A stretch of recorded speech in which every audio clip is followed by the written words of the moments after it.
क्या आपने कभी 1536 डायमेंशनल स्पेस को विजुअलाइज करने की कोशिश की है? अगर आपका ब्रेन एक दीवार से टकरा जाए तो फिक्र मत कीजिए। हमारे ब्रेन सिर्फ 3 स्पेशल डायमेंशंस वाले फिजिकल वर्ल्ड के लिए ही हार्डवायर्ड हैं। जब हम 2D, 3D में इंट्यूशन बिल्ड करते हैं तो ज्योमेट्री सिंपल और प्रेडिक्टेबल लगती है। लाइंस क्रॉस होती हैं, स्फीयर्स बॉक्सेस को नीटली फिल करते हैं और रैंडमली प्लेस किए गए पॉइंट्स क्लोज नेबर्स और डिस्टेंट आउटलायर्स के एक कंफर्टेबल मिक्स के साथ स्प्रेड आउट होने की टेंडेंसी रखते हैं। हालांकि जब हम मॉडर्न ट्रांसफॉर्मर मॉडल्स द्वारा यूज किए जाने वाले मैसिव एम्बेडिंग स्पेसेस में कदम रखते हैं जहां डायमेंशनलिटी डी रूटीनली 512 से 4096 या यहां तक कि 12288 तक स्केल होती है, तो हमारा लो डायमेंशनल फिजिकल इंट्यूशन पूरी तरह से ब्रेकडाउन हो जाता है। High dimensional space 3D space के एक बड़े वर्जन की तरह बिहेव नहीं करता है। इसके बजाय ये बिजार ज्योमेट्रिक फिनोमिना से डोमिनेटेड एक स्ट्रेंज काउंटर इंट्यूटिव लैंडस्केप बन जाता है। काउंटर इंट्यूटिव बिहेवियर्स के इस क्लस्टर को कलेक्टिवली कर्स ऑफ डायमेंशनलिटी के रूप में जाना जाता है। इस सेक्शन में हम डिसेक्ट करेंगे कि जब डी बड़ा हो जाता है तो ज्योमेट्री इतनी स्ट्रेंजली क्यों एक्ट करती है, वॉल्यूम कंसंट्रेशन और डिस्टेंस सैचुरेशन के पीछे के मैथमेटिकल प्रूफ्स को एनालाइज करेंगे, एक्सप्लोर करेंगे कि हाई डायमेंशनल एम्बेडिंग्स इस कर्स के अंडर इमीडिएटली कोलैप्स क्यों नहीं होती हैं, और देखेंगे कि कैसे सिस्टम्स इंजीनियर्स इन चैलेंजेस के बावजूद scalable approximate nearest neighbour ANN search indices construct करते हैं। Section break. High dimensional geometry low D intuition versus high D reality. यह समझने के लिए कि हाई डायमेंशनल वेक्टर स्पेसेस हमारे एल्गोरिदम्स को क्यों चैलेंज करते हैं, आइए उन ज्योमेट्रिक प्रॉपर्टीज को कंपेयर करें जिन्हें हम लो डायमेंशंस में ग्रांटेड लेते हैं उसके अगेंस्ट जो एक्चुअल में हाई डायमेंशंस में होता है। यह कंपैरिजन चार्ट लो डायमेंशनल ज्योमेट्री के इनट्यूटिव नेचर को हाई डायमेंशनल स्पेसेस के काउंटर इनट्यूटिव बिहेवियर्स के साथ कॉन्ट्रास्ट करता है। जहां 2 और 3 डायमेंशनल स्पेसेस में वॉल्यूम इवनली डिस्ट्रीब्यूटेड होता है और वेक्टर एंगल्स अलग अलग होते हैं, वहीं 512 डायमेंशंस या उससे ज्यादा के हाई डायमेंशनल स्पेसेस अजीब प्रॉपर्टीज दिखाते हैं जहां वॉल्यूम बाहरी बाउंड्रीज और कॉर्नर्स पर कंसंट्रेट हो जाता है। रैंडम वेक्टर्स लगभग हमेशा एक दूसरे के परपेंडिकुलर होते हैं और पॉइंट्स के बीच का डिस्टेंस एक सिंगल एवरेज वैल्यू के आसपास टाइटली क्लस्टर होने लगता है। आइए उन 3 प्राइमरी ज्योमेट्रिक पैथोलॉजीज को ब्रेक डाउन करें जो तब इमर्ज होती हैं जब dimensionality D tends to infinity होती है। Section break. Pathology 1 concentration of measure. एक हाई डायमेंशनल ऑब्जेक्ट में स्पेस एक्चुअली कहाँ रहता है? 2D में एक सर्कल का एरिया उसके सेंटर से उसकी बाउंड्री तक रिलेटिवली स्मूथली डिस्ट्रीब्यूटेड होता है। 3D में एक सॉलिड स्फीयर में अभी भी काफी इंटीरियर वॉल्यूम होता है, लेकिन हाई डायमेंशंस में ऑलमोस्ट सारा वॉल्यूम सरफेस पर बिल्कुल एक पेपर थिन शेल में कंसंट्रेट हो जाता है। The hypersphere outer shell paradox. Radius r के एक डी डायमेंशनल हाइपरस्फीयर को कंसीडर कीजिए। इसका volume Vd of r to the power of d के प्रोपोर्शनल होता है। V sub d of r equal to C sub d times r to the power of d, जहां C d equal to pi to the power of d over 2 divided by gamma of d over 2 plus 1 एक dimension dependent constant है। अब epsilon times r thickness की एक पतली outer crust को हटा देने की इमेजिन कीजिए जहां 0 इज लेस देन एप्सिलॉन जो कि लेस देन 1 है। बचे हुए इनर कोर की radius 1 minus epsilon times r है। इनर कोर के वॉल्यूम और टोटल हाइपरस्फीयर के वॉल्यूम का रेशियो है वो फ्रैक्शन जिसके न्यूमरेटर में v sub d of open parenthesis 1 minus epsilon close parenthesis times r है और डिनोमिनेटर में v sub d of r है वो इक्वल टू है उस फ्रैक्शन के जिसके न्यूमरेटर में c sub d times open parenthesis 1 minus epsilon closed parenthesis times r का whole raise to the power of d है और डिनोमिनेटर में c sub d times r to the power of d है जो equal to है open parenthesis 1 minus epsilon close parenthesis to the power of d के।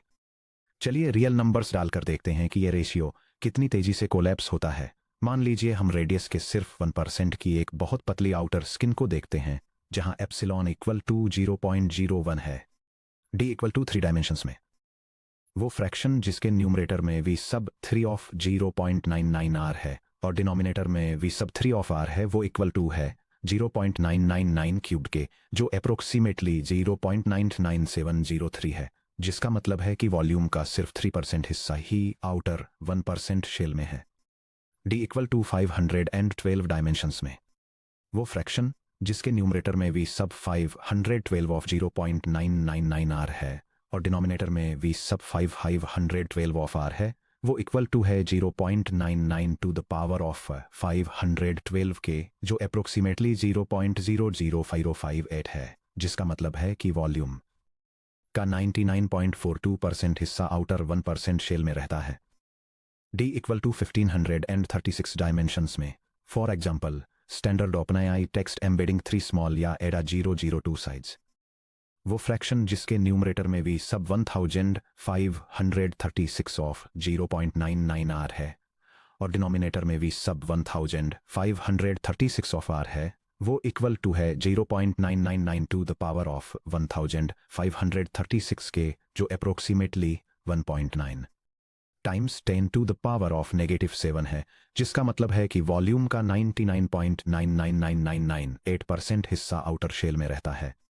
जैसे जैसे dimensionality बढ़ती है, एक हाइपरस्फीयर का इंटीरियर पूरी तरह से एक स्पेशियल वैक्यूम बन जाता है। प्रैक्टिकली पूरा वॉल्यूम एक इन्फिनिटेसिमली थिन सरफेस लेयर के अंदर ही रहता है। यह डायग्राम हाई डायमेंशनल स्पेसेस में हाइपरस्फीयर वॉल्यूम कंसंट्रेशन के कॉन्सेप्ट को इलस्ट्रेट करता है।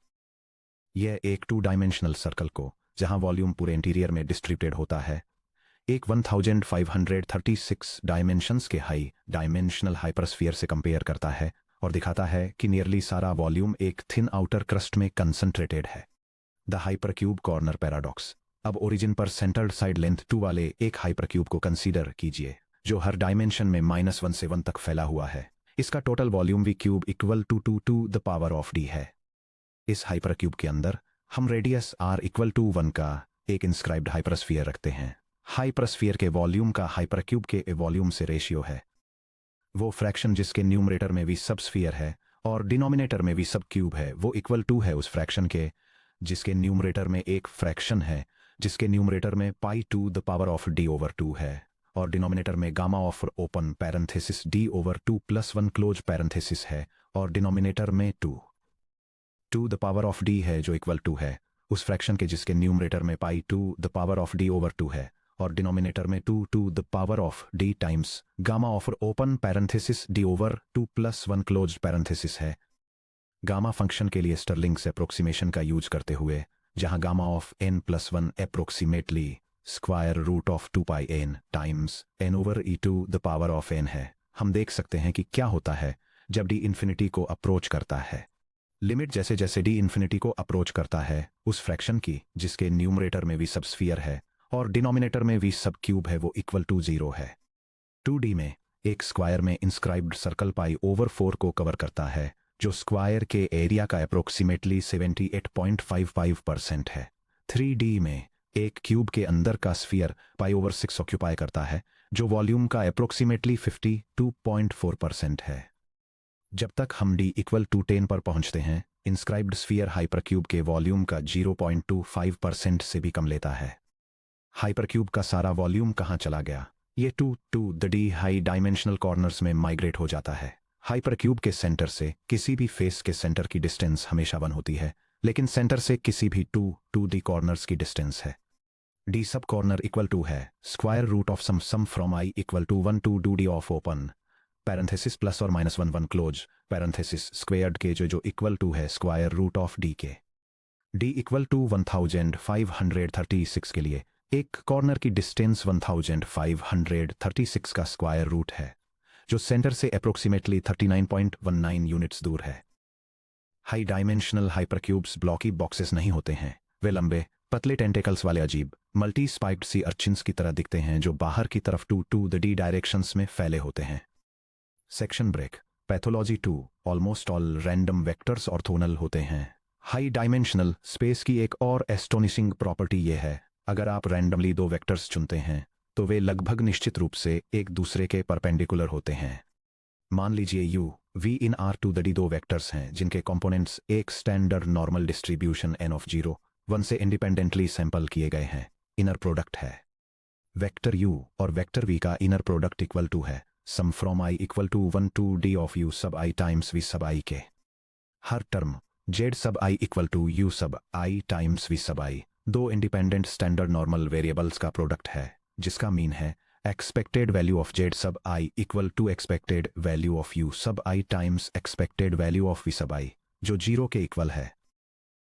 और वेरिएंस है variance of Z sub I equal to expected value of u sub I square times v sub I square minus expected value of u sub I times v sub I quantity square, जो 1 times 1 minus 0 के equal है, जो 1 के equal है। Central limit theorem के अनुसार large D के लिए इंडिपेंडेंट टर्म्स का सम एक नॉर्मल डिस्ट्रीब्यूशन को अप्रोच करता है। वेक्टर u और वेक्टर v का इनर प्रोडक्ट नॉर्मल डिस्ट्रीब्यूशन की तरह डिस्ट्रीब्यूटेड है, जिसका मीन 0 और वेरिएंस d है। अब चलिए कोसाइन सिमिलैरिटी को एग्जामिन करते हैं। Cosine of theta equals the inner product of vector u and vector v divided by the product of the L2 norm of vector u and the L2 norm of vector v। जैसे ही d tends to infinity होता है, एक Gaussian vector का norm अपनी expected value के आसपास sharply concentrate होता है, यानी u का L2 norm approximately square root of d के बराबर होता है। इसे वापस हमारे कोसाइन इक्वेशन में सब्स्टिट्यूट करने पर हमें मिलता है cosine of theta is approximately equal to a normal distribution with mean 0 and variance d divided by the product of the square root of d and the square root of d which equals a normal distribution with mean 0 and variance d divided by d which each is distributed is a normal distribution with mean 0 and variance 1 over d। दो random vectors के बीच के angle के cosine का standard deviation sigma equal to 1 over the square root of d होता है। ये visualisation different dimensions में रैंडम वेक्टर्स के बीच कोसाइन सिमिलैरिटी और एंगल्स के डिस्ट्रीब्यूशन को कंपेयर करता है। ये दिखाता है कि एक लोअर 16 डायमेंशनल स्पेस में similarity values widely spread out होती हैं। इसके कंट्रास्ट में 1536 डायमेंशंस के हाई डायमेंशनल स्पेस में डिस्ट्रीब्यूशन एक्सट्रीमली नैरो होता है और 0 के आसपास टाइटली सेंटर्ड होता है, जो यह डेमोन्स्ट्रेट करता है कि high dimensional random vectors almost हमेशा एक दूसरे के नियरली परपेंडिकुलर होते हैं। चलिए मॉडर्न एम्बेडिंग डायमेंशंस को रखकर देखते हैं कि कोसाइन सिमिलैरिटी के लिए इसका क्या मतलब है। d इक्वल टू 16 के लिए sigma equal to 1 over the square root of 16, जो 0.25 के बराबर है। यहां काफी ज्यादा वेरिएंस है। रैंडम वेक्टर्स की कोसाइन सिमिलैरिटी अक्सर -0.5 और +0.5 के बीच होती है। d इक्वल टू 512 के लिए sigma equal to 1 over the square root of 512, जो अप्रोक्सीमेटली 0.044 है। 95% रैंडम वेक्टर पेयर्स की कोसाइन सिमिलैरिटी -0.088 से 0.088 के बीच होगी और उनके बीच का एंगल 85 डिग्रीज और 95 डिग्रीज के बीच होगा। d इक्वल टू 4096 के लिए sigma equal to 1 over the square root of 4096, जो अप्रोक्सीमेटली 0.0156 है। लगभग हर एक रैंडम वेक्टर्स का पेयर वर्चुअली ऑर्थोगोनल होता है, जिसमें थीटा अप्रोक्सीमेटली 90 डिग्रीज होता है। बेसिस डायरेक्शंस और लीनियर इंडिपेंडेंस से कनेक्शन। लीनियर अलजेब्रा के हमारे शुरुआती फाउंडेशन से याद करें कि d डायमेंशन के एक स्पेस में ज्यादा से ज्यादा d strictly orthogonal basis vectors हो सकते हैं, जैसे standard cartesian axis E1, E2 up to ED। हालांकि हाई डायमेंशंस में अगर हम अपनी रिक्वायरमेंट को एग्जैक्ट ऑर्थोगोनैलिटी यानी जहां कोसाइन थीटा इक्वल टू 0 हो से रिलैक्स करके नियरली ऑर्थोगोनल यानी जहां कोसाइन थीटा की एब्सोल्यूट वैल्यू एप्सिलॉन से कम या उसके बराबर हो कर दें, तो हम R2 द D में एक्सपोनेंशियली बहुत सारे नियरली ऑर्थोगोनल वेक्टर्स फिट कर सकते हैं। ये जियोमेट्रिक प्रॉपर्टी एक्सप्लेन करती है कि क्यों neural networks real world information के बड़े हिस्से को डेंस वेक्टर एम्बेडिंग्स में कंप्रेस कर सकते हैं। एक 4096 डायमेंशनल एम्बेडिंग स्पेस लाखों अलग अलग नॉन इंटरफेयरिंग कॉन्सेप्ट्स को होल्ड कर सकता है, क्योंकि इंडिपेंडेंट सिमेंटिक फीचर्स को स्टोर करने के लिए virtually endless orthogonal directions available हैं। Section break. Pathology 3, distance concentration loss of contrast. जबकि नियर ऑर्थोगोनैलिटी न्यूरल रिप्रेजेंटेशंस के लिए एक सुपरपावर की तरह लगती है, इसके साथ एक गंभीर साइड इफेक्ट भी आता है, जिसे डिस्टेंस कंसंट्रेशन के रूप में जाना जाता है। 1999 में बायर एट अल ने एक लैंडमार्क पेपर पब्लिश किया, जो ये साबित करता है कि बहुत ही जनरल डेटा डिस्ट्रीब्यूशन कंडीशंस के तहत जैसे जैसे डायमेंशनलिटी डी इन्फिनिटी की तरफ बढ़ती है, नियरेस्ट नेबर की दूरी और फारदेस्ट नेबर की दूरी के बीच का रिलेटिव डिफरेंस 0 के करीब पहुंच जाता है। बायर एट अल थ्योरम का फॉर्मल स्टेटमेंट, मान लीजिए Q एक क्वेरी वेक्टर है और x1 x2 से लेकर xn तक n इंडिपेंडेंट डेटा वेक्टर्स हैं जिन्हें एक हाई डायमेंशनल डिस्ट्रीब्यूशन से सैंपल किया गया है। इसे इस तरह डिफाइन करें: dmin equals the minimum over I from 1 to n of the LP norm of vector Q minus vector x sub I, and d max equals maximum over I from 1 to n of the LP norm of vector Q minus vector x sub I।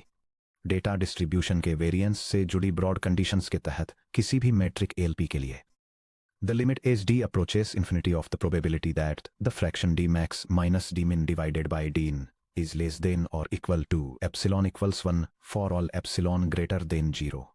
या आसान शब्दों में कहें तो जैसे ही d infinity को approach करता है, fraction d max minus d min divided by d min की लिमिट 0 के बराबर होती है।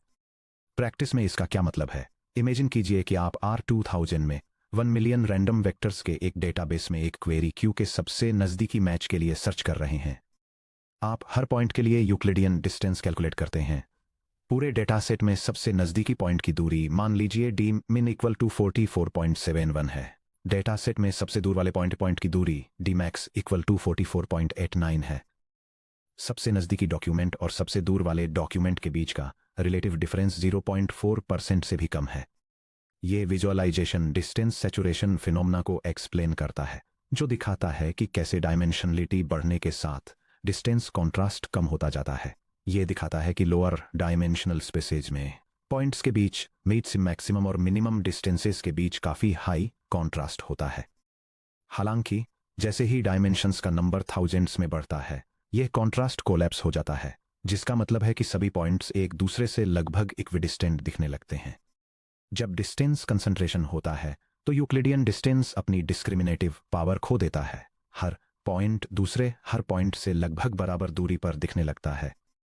Naive nearest neighbour search algorithm uniform noise में बदल जाते हैं, क्योंकि न्यूमेरिकल प्रिसिजन एरर या सेंसर नॉइज की बहुत छोटी मात्रा भी नियरेस्ट नेबर की रैंकिंग को पूरी तरह से बदल सकती है।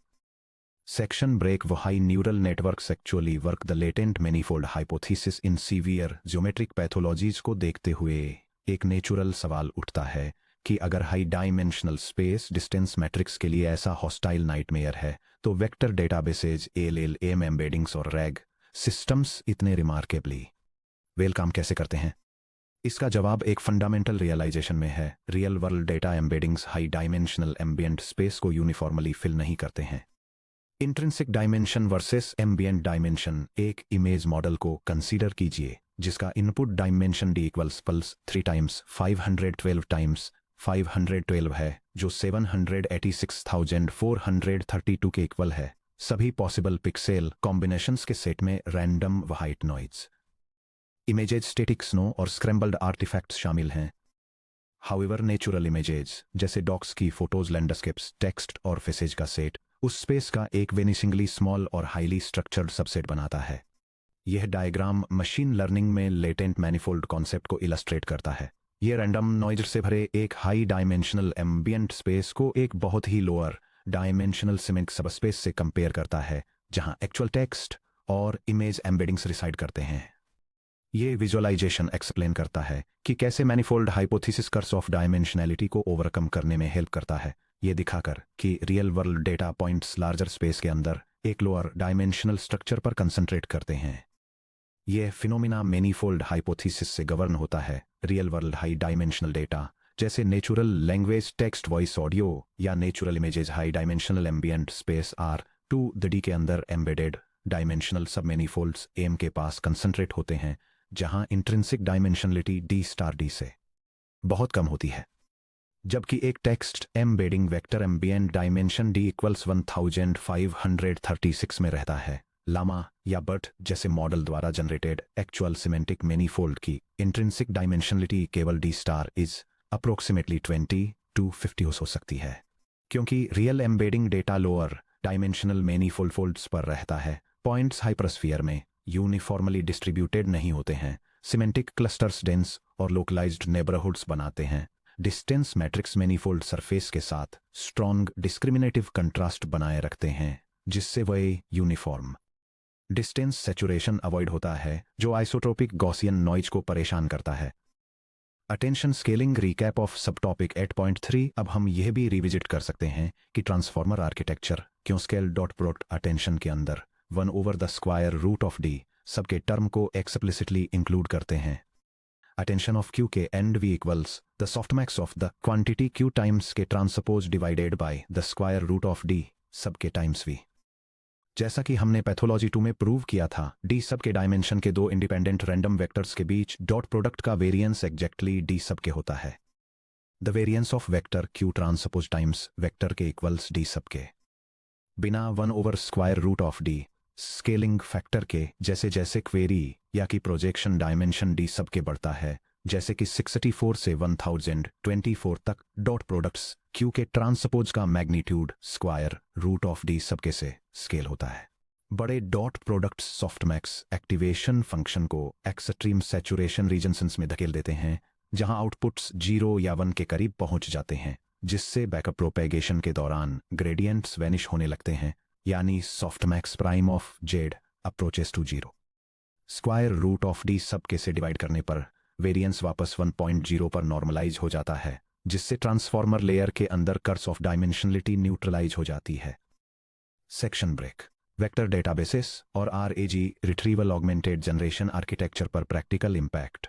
स्केलेबल वेक्टर रिट्रीवल इंजनों को बनाने के लिए हाई डायमेंशनल ज्योमेट्री को समझना बहुत जरूरी है। यहां बताया गया है कि कैसे system architects production RAG systems में कर्स ऑफ डायमेंशनलिटी को बाईपास करते हैं। क्लासिक स्पेशियल इंडेक्सिंग का ब्रेकडाउन। 2D और 3D कंप्यूटर ग्राफिक्स में स्पेशियल सर्च के डी ट्रीज, क्वाड ट्रीज या ऑक ट्रीज जैसे स्पेशियल पार्टिशनिंग ट्री स्ट्रक्चर्स पर रिलाई करती है। ये एल्गोरिदम्स हाइपरप्लेन्स का यूज करके स्पेस को रिकर्सिवली स्लाइस करते हैं, जिससे big O of log n query time complexity achieve होती है। हालांकि हाई डायमेंशंस में जहां d50 से बड़ा है कि डी ट्रीज पूरी तरह से ब्रेक डाउन हो जाते हैं, क्योंकि hypercube volume to the d corners में कंसेंट्रेट होता है। इसलिए एक क्वेरी बाउंडिंग बॉक्स को ट्री के लगभग हर सिंगल सेल को इंस्पेक्ट करना पड़ता है। Search complexity big O of log n से डिग्रेड होकर बिग O ऑफ n हो जाती है, और मेमोरी एलोकेशन ओवरहेड की वजह से एक नाइव एग्जॉस्टिव लीनियर स्कैन से भी स्लो हो जाती है। यह डायग्राम इलस्ट्रेट करता है कि क्यों special indexing trees high dimensional spaces में फेल हो जाते हैं। यह एक 2 डायमेंशनल क्वाड ट्री को, जिसमें सिर्फ 4 क्वाड्रेंट्स को चेक करने की जरूरत होती है, एक हाई डायमेंशनल हाइपरक्यूब से कंट्रास्ट करता है, जहां कॉर्नर्स की संख्या एक्सपोनेंशियली बढ़कर 2 द पावर ऑफ 1536 हो जाती है। इस एक्सपोनेंशियल एक्सपेंशन की वजह से सर्च एल्गोरिदम्स अब एफिशिएंटली ब्रांचेस को प्रून नहीं कर पाते हैं, और इसके बजाय उन्हें हर एक सिंगल ब्रांच को सर्च करना पड़ता है। Solution approximate nearest neighbours ANN millions या billions of high dimensional vectors पर sub linear retrieval speed achieve करने के लिए modern systems approximate nearest neighbour या AANN सर्च एल्गोरिदम्स के फेवर में 100% एग्जैक्ट प्रिसीजन का ट्रेड ऑफ करते हैं। HNSW hierarchical navigable small world graphs. ये एम्बेडिंग मैनिफोल्ड के ऊपर एक मल्टी लेयर प्रॉक्सिमिटी ग्राफ बनाता है। टॉप लेयर्स में फास्ट स्पेशल नेविगेशन के लिए लॉन्ग रेंज हाईवे लिंक्स होते हैं, बॉटम लेयर्स में डेंस लोकल कनेक्शंस होते हैं। Search of log n time में एक ग्रिडी ग्राफ ट्रैवर्सल करता है, जिससे एम्बियंट स्पेस पार्टिशनिंग से पूरी तरह बचा जा सकता है। IVFPQ inverted file with product quantization clustered vector quantization. IVF vectors को के वोरोनॉय सेल्स में पार्टीशन करता है। प्रोडक्ट क्वांटाइजेशन PQ फिर लॉन्ग वेक्टर्स को, जैसे कि 1536 = 6144 बाइट्स, शॉर्ट बाइट कोड्स में, जैसे कि 64 बाइट्स, कंप्रेस करता है। इसके लिए वो वेक्टर को सब वेक्टर्स में स्प्लिट करता है और हर सब स्पेस को इंडिपेंडेंटली क्वांटाइज करता है। कोसाइन या यूनिट लेंथ नॉर्मलाइजेशन। जैसा कि पिछले सेक्शन में दिखाया गया है, वेक्टर्स को यूनिट लेंथ में प्री नॉर्मलाइज करना, जहां x का L2 नॉर्म 1 के इक्वल होता है, सभी डेटा को यूनिट हाइपरस्फीयर सरफेस S2D-1 पर प्रोजेक्ट करता है। ये यूक्लिडियन डिस्टेंस कंप्यूटेशंस को fast GMM matrix dot products में ट्रांसफॉर्म कर देता है, जिसे GPUs पैरेलल में एग्जीक्यूट करते हैं। Section break. Hands on PyTorch experiment visualizing dimensionality decay. चलिए इन जियोमेट्रिक फिनोमेना को एम्पिरिकली डेमोन्स्ट्रेट करने के लिए एक पायटॉर्च स्क्रिप्ट लिखते हैं। हम इंक्रीजिंग डायमेंशंस में रैंडम यूनिफॉर्म टेंसर सैंपल करेंगे, जैसे डी इन द सेट 2, 16, 128, 512, 1536, 4096। हर डायमेंशन के लिए हम मेजर करेंगे, जैसे pairwise distance saturation ratio यानी d max minus d min divided by D मिन, डिस्टेंस वेरिएंस और स्टैंडर्ड डेविएशन यानी sigma over mu, mean absolute cosine similarity, जो कि एक ऑर्थोगोनैलिटी चेक है। यह स्क्रिप्ट कर्स ऑफ डायमेंशनैलिटी को डेमोन्स्ट्रेट करती है, यह एनालाइज करके कि कैसे ज्योमेट्रिक प्रॉपर्टीज चेंज होती हैं जैसे जैसे डायमेंशंस के नंबर बढ़ते हैं। टेंसर कंप्यूटेशंस का यूज करके ये अलग अलग डायमेंशंस के हाइपरक्यूब्स में रैंडम पॉइंट्स जनरेट करती है, जो 2 से लेकर 4000 से भी ज़्यादा तक हो सकते हैं। हर डायमेंशन के लिए ये इन पॉइंट्स के बीच पेयर वाइज यूक्लिडियन डिस्टेंसेस और कोसाइन सिमिलैरिटीज को कैलकुलेट करती है। इसके बाद यह स्टैटिस्टिक्स कंप्यूट और प्रिंट करती है, जैसे कि mean distance, standard deviation, coefficient of variation और एवरेज एब्सोल्यूट कोसाइन सिमिलैरिटी। यह इलस्ट्रेट करता है कि कैसे हाई डायमेंशनल स्पेसेस में डिस्टेंसेस कंसंट्रेट होती हैं और रैंडम वेक्टर्स तेजी से ऑर्थोगोनल होते जाते हैं। Execution output analysis. Script run करने पर कुछ इस तरह का आउटपुट मिलता है। यह टेबल वेक्टर एम्बेडिंग्स में कर्स ऑफ डायमेंशनैलिटी का एक एम्पिरिकल डिमॉन्स्ट्रेशन प्रेजेंट करती है। यह ट्रैक करती है कि कैसे मीट्रिक्स जैसे कि mean distance, standard deviation, coefficient of variation, distance spread और मीन कोसाइन सिमिलैरिटी इवॉल्व होते हैं, जैसे जैसे वेक्टर डायमेंशंस 2 से लेकर 4000 से भी ज़्यादा तक बढ़ते हैं।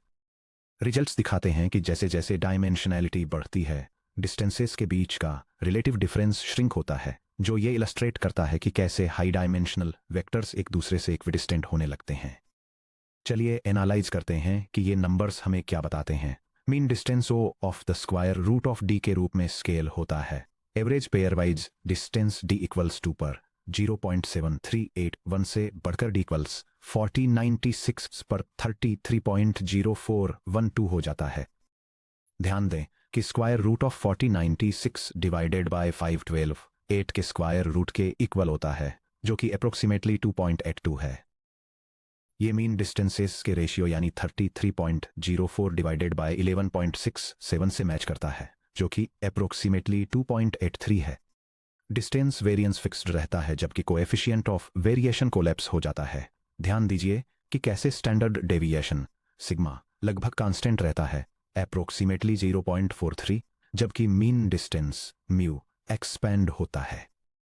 नतीजतन coefficient of variation sigma over mu 0.4758 से घटकर 0.0132 पर आ जाता है। पेयर वाइज डिस्टेंसेस का डिस्ट्रीब्यूशन मीन के आसपास बेहद टाइट हो जाता है।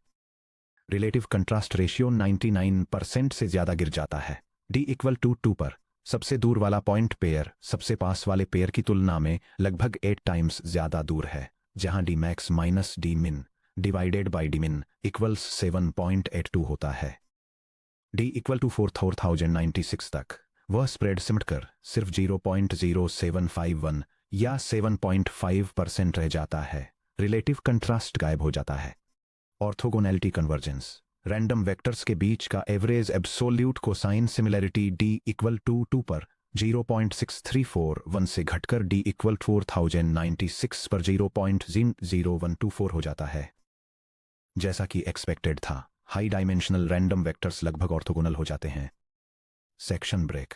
हाई डी वेक्टर सिस्टम्स के लिए architectural rules of thumb. Vector spaces के हमारे एक्सप्लोरेशन को समराइज करने के लिए न्यूरल मॉडल्स या वेक्टर रिट्रीवल पाइपलाइंस को डिजाइन करते समय इन 4 इंजीनियरिंग गाइडलाइंस को ध्यान में रखें। यह टेक्स्ट मशीन लर्निंग में हाई डायमेंशनल वेक्टर एम्बेडिंग्स के साथ काम करने के लिए 4 एसेंशियल गाइडलाइंस आउटलाइन करता है। इसमें फास्टर सिमिलैरिटी कैलकुलेशंस के लिए वेक्टर्स को नॉर्मलाइज करने की इंपॉर्टेंस, ग्रेडियंट इश्यूज को रोकने के लिए ट्रांसफॉर्मर मॉडल्स में अटेंशन मैकेनिज्म्स को स्केल करना, हाई डायमेंशनल स्पेसेस को एफिशिएंटली हैंडल करने के लिए ग्राफ बेस्ड इंडेक्सिंग मेथड्स को यूटिलाइज करना, और यह समझना शामिल है कि एक हाई एम्बिएंट डायमेंशन होने के बावजूद सेमेटिक डेटा अक्सर लोअर डायमेंशनल मैनिफोल्ड्स पर रिसाइड करता है। Section break.